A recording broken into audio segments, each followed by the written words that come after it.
Baahubali the beginning మీద తెలుగులో ఉన్నంత అంచనాలు వేరే భాషల్లో లేవు. అందులోనూ నార్త్ ఇండియన్స్ విడుదల సమయంలో ఈ సినిమా కోసం వేలం వెర్రిగా ఏమీ ఎగబడలేదు. అయినప్పటికీ ఆ చిత్రం 200 కోట్ల రూపాయలకు పైగా బిజినెస్ చేసింది. విడుదల తర్వాత ఏకంగా 600 కోట్ల రూపాయల గ్రాస్ వసూళ్లతో సంచలనం సృష్టించింది. నేషనల్ వైడ్ అనేక రికార్డుల్ని బద్దలు కొట్టింది. బాహుబలి ద బిగినింగ్ సినిమాను హిందీలో రిలీజ్ చేసిన కరణ్ జోహర్ హక్కుల కోసం నిర్మాతలకిచ్చింది 10 కోట్ల రూపాయలేనని సమాచారం. ఆ సినిమా హిందీ వరకే వరల్డ్ వైడ్ 150 కోట్ల రూపాయల దాకా గ్రాస్ వసూలు చేసింది. ఇందులో సగం షేర్ వచ్చి ఉన్న కరణ్ జోహార్ ఏ స్థాయిలో లాభపడ్డాడో మనం అంచనా వేయొచ్చు.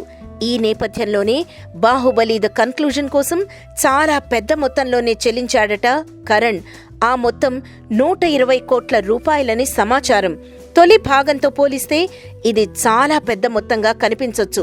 కానీ బాహుబలి మీద ఉన్న అంచనాల ప్రకారం ఈ చిత్రం హిందీ వరకే కనీసం 200 కోట్ల రూపాయల డిస్ట్రిబ్యూటర్ షేర్ రాబట్టవచ్చని అంచనా.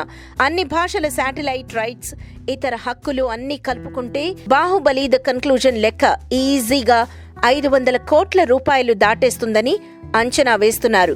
బాహుబలి ద బిగినింగ్ పై అంచనాలు ఓ మోస్తరుగా ఉండగానే ఆ చిత్రం 600 కోట్ల రూపాయల గ్రాస్ వసూలు చేసిందంటే ద కన్క్లూజన్ మీద ఉన్న అసాధారణ అంచనాల నేపథ్యంలో ఈ చిత్రం ఎంత వసూలు చేస్తుందో చెప్పలేం. అయితే 1000 కోట్ల రూపాయల గ్రాస్ గ్యారంటీ అన్నది ట్రేడ్ పండిట్ల అంచనా.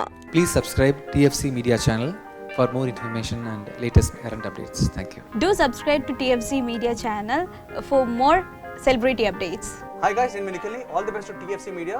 Please subscribe and encourage it. Hi, this is Heba Patel. Please subscribe to TFC Media channel for interesting videos and updates. Please do subscribe to TFC Media channel for more celebrity updates.